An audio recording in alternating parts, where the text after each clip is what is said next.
quand il y avait beaucoup de monde et qu'ils se rassemblaient. Le Seigneur Jésus-Christ dit aux Juifs de l'époque: Que pensez-vous du Christ? Quelle est votre opinion? De qui est-il le fils? Ils répondirent: Est le fils de David. Alors le Seigneur dit: Comment donc David anime par l'Esprit peut-il l'appeler le Christ Seigneur? Car David dit: Jéhovah a dit, mon Seigneur. Assieds-toi, ma droite, jusqu'à ce que je fasse de tes ennemis ton marchepied. Le Seigneur dit encore: Si donc David appelle Jésus Seigneur, alors, puisque David appelle le Christ Seigneur, comment le Christ peut-il être le fils de David? Les Juifs de l'époque ne purent répondre logiquement: Tiens, David, le Christ est le fils de David. Mais, au final David appelle le Christ Seigneur. Quelle en est la raison? Les Juifs ne comprenaient pas. Jésus dit encore: Jéhovah a dit, mon Seigneur. Assieds-toi, ma droite, jusqu'à ce que je fasse de tes ennemis ton marchepied. Cela montre que le Seigneur voulait faire comprendre que celui qui est appelé mon Seigneur, celui qui est assis à la droite de Dieu, ce Seigneur Christ, est bien plus grand que David. A-t-on jamais entendu dire que quelqu'un puisse s'asseoir à la droite du trône de Dieu? Cela n'a jamais existé depuis l'Antiquité. Pourtant, dans les psaumes de David, il est dit qu'un trait appelle mon Seigneur doit s'asseoir à la droite de Dieu. Et que c'est Jéhovah Dieu lui-même qui l'a dit, il écrit ici: Jéhovah a dit, mon Seigneur. Assieds-toi, ma droite, jusqu'à ce que je fasse de tes ennemis ton marchepied. Ce verset confirme que El Jéhovah, le grand prêtre El Jéhovah, le grand Dieu, aimait-il celui qui est appelé mon Seigneur, celui que David appelle mon Seigneur? Certainement il l'aime. Celui-ci est le Seigneur Christ. Alors, le fait que le Seigneur Christ puisse s'asseoir à la droite de Dieu signifie que tous ceux qui viennent s'approcher du Seigneur et accueillir le nom du Seigneur recevront certainement des bénédictions en abondance, aujourd'hui encore. Jusqu'à ce jour, l'ensemble du monde cher tient et reste perplexe. Frère Hébert, par hasard, auparavant, peut-être au début de cette année, ou un autre moment, a vu une courte vidéo. Il semblait que c'était dans le nord de la Chine, probablement dans le Liaoning, là, ou dans un endroit du Jilin. Il était aussi certain. Dans cette vidéo, ils avaient construit un tabernacle de Mose, semblable au tabernacle de Mose de l'Antiquité. En fait, il a été construit dans la nature. L'intérieur, avec le chandelier d'or et la table d'or. L'intérieur, le chandelier d'or et la table d'or, ceci symbolise comme l'époque de Mose. Ce genre de tabernacle, il ressemble un peu, et puis, le tournage se fait aussi l'intérieur, mais le tabernacle, l'extérieur, est pourtant l'abandon. Il n'y a personne basse pour servir Dieu. Ashbert se disait: ces gens sont si insensés. Ayant cru au Seigneur Jésus-Christ, ils construisent encore un tabernacle. Le Seigneur Jésus-Christ est le véritable tabernacle. Le Seigneur Jésus-Christ est le vrai temple de Dieu, le tabernacle de Dieu. Et aujourd'hui, l'État d'Israël au Moyen-Orient, ils sont vraiment en train de préparer le troisième temple. Ils ont Madame J prépare les prêtres du troisième temple. Certains prêtres sont DJ en formation. Ils se forment pour que, une fois le temple construit l'avenir, ils puissent être choisis pour être prêtres dans le temple. Alors nous comprenons que Jésus-Christ est le véritable temple. De sorte qu'aujourd'hui le christianisme et le catholicisme attendent tous que Jérusalem au Moyen-Orient, l'État d'Israël, construise un temple afin d'attendre le retour du Christ. Ils croient tous tort que lorsque le Seigneur Jésus viendra, il ira dans le temple. Ce ne sera pas le cas. Jésus-Christ est déjà devenu le temple. Ainsi comme le Seigneur l'a dit. Jéhovah a dit, mon Seigneur. Assieds-toi, ma droite, jusqu'à ce que je fasse de tes ennemis ton marchepied. Alors, nous devons nous demander, le Seigneur Jésus-Christ est-il plus grand? Ou bien, le temple construit par Salomon est-il plus grand? Le Seigneur a dit, mais je vous le dis, ceux qui se tiennent ici, Il y a quelqu'un de plus grand que le temple. Le Seigneur Jésus est plus grand que le temple. Pour le précleste, l'univers entier est comme de la poussière. Mais, pour le précleste El Jova, bien qu'il considère l'univers comme de la poussière, et considère aussi son temple sur terre comme de la poussière, car l'avenir a vu, nous ne servirons pas Dieu dans le temple de Jérusalem au Moyen-Orient. Mais nous irons auprès de la mer de verre dans le royaume des cieux. Nous irons sur la nouvelle terre et dans la nouvelle Jérusalem, qui descend du ciel, pour adorer Dieu. Ce moment-tel, il n'y aura plus de temple de Dieu. Et l'univers entier, Dieu va le détruire. Alors, plus forte raison, le temple de Jérusalem au Moyen-Orient. Ainsi, nous disons que le précleste a créé toutes choses, par le Seigneur Jésus-Christ. Donc, le Seigneur Jésus-Christ est plus grand que toutes choses, y compris, dans l'Antiquité, Salomon du royaume d'Israël. Le temple qu'il a construit, ou bien Salomon, le temple construit, ne serait pas plus grand que le Seigneur Jésus-Christ. Ces temples de l'Ancien Testament étaient construits pour qui? Pour les gens de l'Ancien Testament. Ils ont été construits afin de permettre aux gens de l'Ancien Testament de servir Dieu. Et l'Ancien Testament est appelé l'Alliance non bénie. L'Alliance des pécheurs. Ce sont des pécheurs qui veulent servir Dieu. Alors Dieu a dit, « Oh, vous êtes des pécheurs.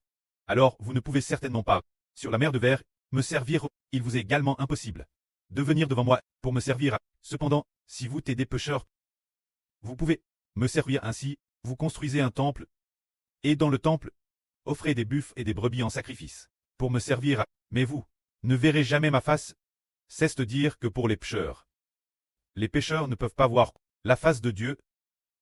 Ira-t-il un pécheur qui puisse voir la face de Dieu et vivre? Y en a-t-il? Quel pécheur peut traverser l'univers pour atteindre le royaume des cieux, et venir devant Dieu pour servir Dieu? Pas un seul pécheur ne peut l'atteindre. Mais les pécheurs ne peuvent pas atteindre le royaume des cieux, ni voir la face de Dieu. Pourtant Dieu a eu pitié et a dit, « Ah, vous êtes des pécheurs, vous êtes remplis de péchés, et vous voulez quand madame me servir, alors vous allez construire un temple, sur l'autel du temple, offrez des buffles et des brebis en sacrifice, pour me servir. » C'est ainsi que cela a te trait. Mais quand le Seigneur est venu, le Seigneur a dit, « Ceux qui servent vraiment Dieu doivent être de l'esprit. » Pour ceux qui le servent vraiment.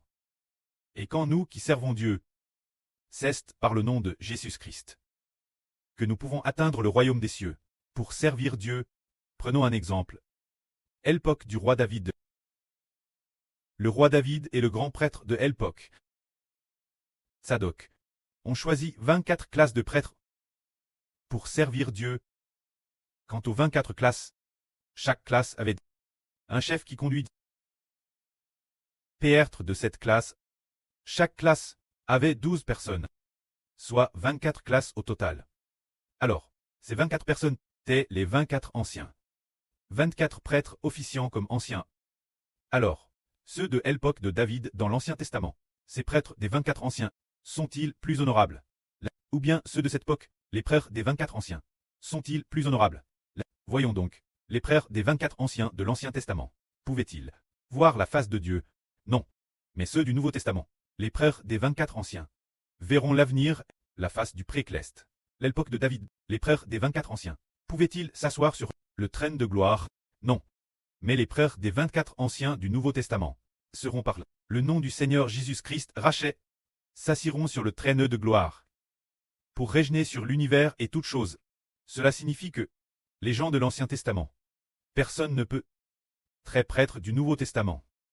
Sous l'Ancien Testament, l'époque de David, l'époque de Salomon, et madame, les prêtres de l'époque de Café, tant qu'ils n'acceptent pas Jésus, pas un seul d'entre eux n'a obtenu d'épreuves spirituelles. Nous, ses enfants, sommes rendus nobles par Jésus-Christ, et nous voyons que, waouh, beaucoup de gens sont troublés et on abandonne Jésus. Si l'on dit que quelqu'un veut bâtir un temple, bâtir un véritable temple comme celui de Salomon, et veut dans ce temple offrir des buffles et des moutons en sacrifice. Alors le frère Ashbreu dit que cette personne prend le Seigneur Jésus-Christ pour ennemi. Mais le temple que nous bâtissons, c'est d'offrir la louange en sacrifice. Au nom du Seigneur Jésus-Christ, la louange en sacrifice. Ce que nous bâtissons, ce temple, a pour temple le nom de Jésus-Christ. Afin que Dieu soit glorifié. En se réconciliant par Jésus-Christ. en se glorifiant en Jésus-Christ, en considérant le Seigneur Jésus-Christ comme le Trésor suprême. Ainsi, cela est conforme à la volonté du Seigneur, conforme à la volonté du précleste. Mais si l'on bâtit un temple physique, c'est offenser le Seigneur, et aussi offenser le précleste. Car le précleste a DJ aboli l'alliance avec la nation d'Israël au Moyen-Orient. Le temple appartient à l'Ancien Testament.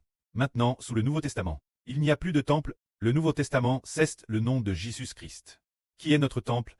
Par le nom de Jésus-Christ, nous pouvons atteindre le royaume des cieux. S'il s'agissait du temple de l'Ancien Testament, personne ne pourrait atteindre le royaume des cieux. Ainsi, nous sommes si bénissent. Frères et sœurs, voyez-vous cela?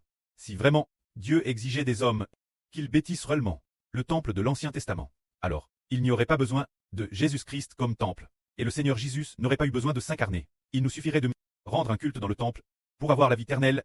Pourtant, dans le temple, en adorant dans le temple de l'Ancien Testament, on n'a jamais entendu dire que quelqu'un ait obtenu la vie éternelle, ni que quiconque ait entendu dire qu'il deviendrait roi ou prêtre éternel. Rien de tout cela, mais sous le Nouveau Testament, par le nom de Jésus-Christ. Et de recevoir le Seigneur Jésus-Christ, afin que l'homme ne s'écarte pas de la voie de Dieu. Il a lui-même été crucifié pour abolir l'ancienne alliance, pour que l'homme puisse marcher sur le chemin du retour au royaume des cieux, pour que l'homme puisse trouver le chemin de Dieu. Dans le temple de l'ancienne alliance, personne n'a trouvé Dieu. Madame Mose. Du point de vue de l'Esprit Saint, Mose a seulement entendu parler des choses concernant Dieu.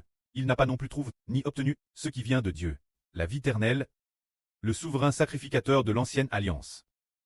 Le chef suprême, c'était Mose. Mose était le médiateur de l'ancienne alliance. Le médiateur de l'alliance, le plus grand qu'il ait fait, a seulement été d'atteindre la vision du dos de Dieu. Son visage rayonnant, mais plus tard la lumière sur son visage, s'est également vanouie. Alors, sa durée de vie n'était que de 120 ans. Alors, l'ancienne alliance n'a pas obtenu quoi que ce soit.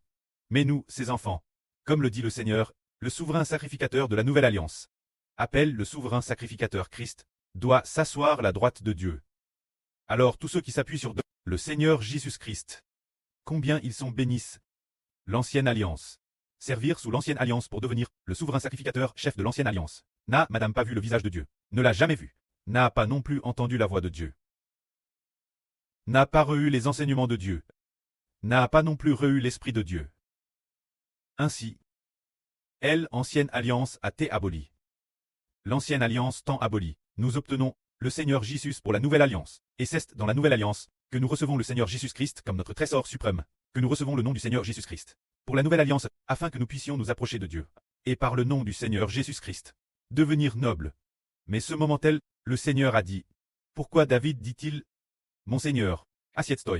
La droite de Dieu, David, appelle le Christ son Seigneur. Alors de qui le Christ est-il? Le Fils, ce qui implique que recevoir le Christ surpasse de loin toute chose. C'est pour que nous recevions le Seigneur Jésus. Et en le recevant, nous recevons tout ce qui existe dans l'univers, nous recevons toutes les promesses de Dieu.